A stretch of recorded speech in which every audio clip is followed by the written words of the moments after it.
नमस्कार जय जगन्नाथ सेफ विश्व कुकिंग चैनल को आपण मानकु स्वागत। चलंतु आज आमे चिंगुड़ी आलू झोल गाँ स्टाइल रे प्रिपेयर केमिति हुए ता उपरे आमे जानिबा।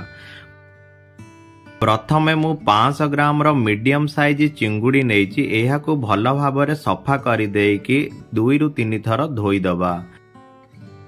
चिंगुड़ी को भल भाबरे सफा करिबा परे एबे आमे चिंगुड़ी को मैरिनेट करिबा। मैरिनेट करिबा पई मु 1 चामच लूण पकाइबा एवं 1 चामच हळदी गुंड पकाइबा। एहा को भल भाबरे मिक्स करि देबा।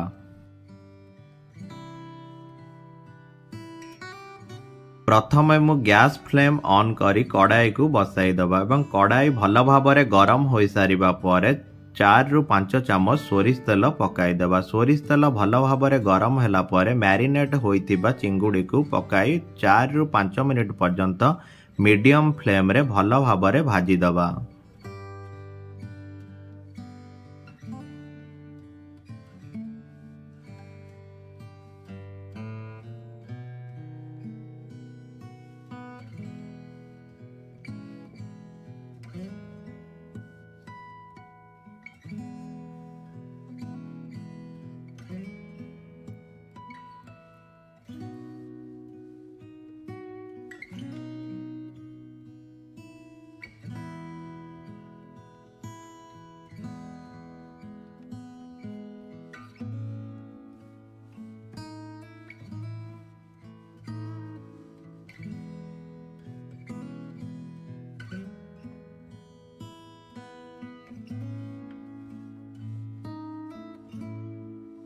चार रु 5 मिनिट भल भाबरे फ्राए करिबा परे एबे मु चिंगुड़ी को गोटे प्लेट रे काढ़ी की रखी दबा।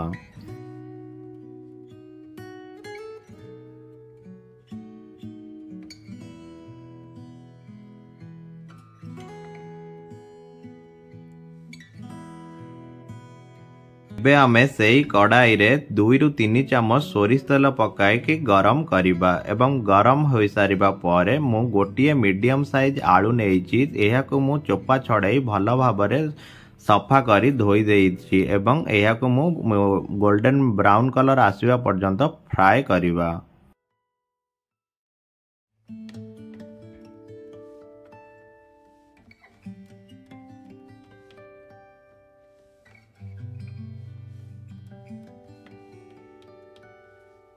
देखंतु एबे आलूर कलर मध्य धीरे धीरे कलर चेंज होबारे लागिलानी एवं आलू आमर भल भाबरे फ्राए होई जाइछि। एहा को आमे एक प्लेट रे काढ़ी की रखी दबा।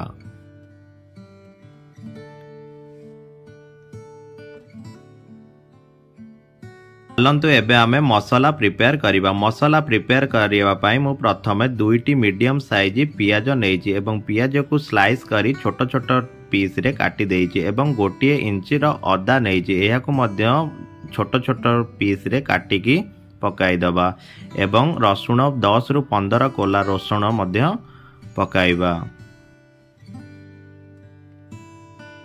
2टी कंचा लंका पकाई दबा।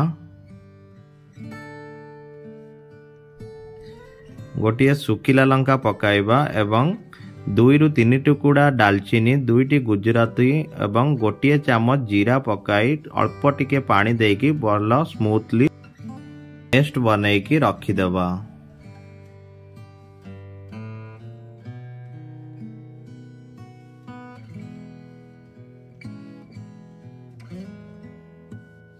चलंतु आमे एबे ग्रेवी प्रस्तुत करिया पई प्रथमे मु कड़ाई रे 2 रु 3 चामच सोरिष तेल पकाई गरम करिबा एवं 2 रु 3 टुकुड़ा डालचीनी गोटिए इलायची गोटिए तेजपत्र पकाइबा।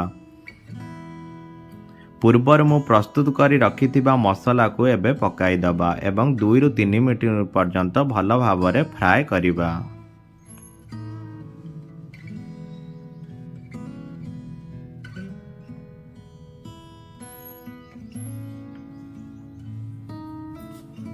मसाला फ्राए करिबा समय रे गैस रो फ्लेम मीडियम फ्लेम रखिबा।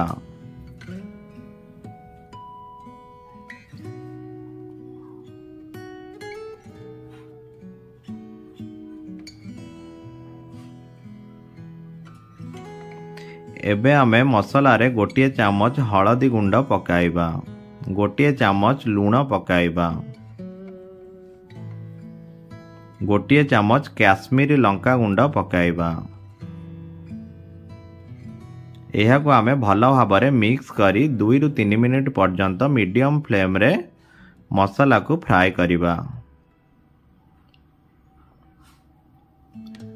देखंतु एबे धीरे धीरे हमर मसला सिझी गलानी। एबे आमे कटा जाइथिबा गोटे टमाटर को पकाई कि मसला सहित भल भाबरे मिक्स करिबा।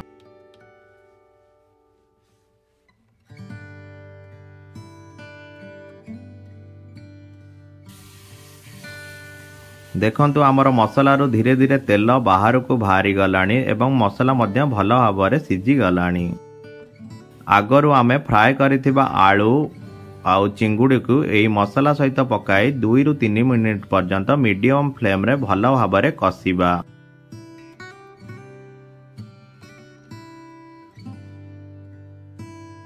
देखंतु एबे चिंगुड़ी आलू सहित मसला आमर भल भाबरे लागि जाइछि एवं कषा मध्य भल भाबरे सिझी गलानी। एबे आमे ग्रेवी बनेबा पई गोटे बाउल पानी देई भल भाबरे एहाकू सिझाइबा। चलंतु एबे आमे घोड़णी घोड़ाई 2 ରୁ 3 मिनिट पर्यंत मीडियम फ्लेम रे भल भाबरे एहाकू सिझाई दबा।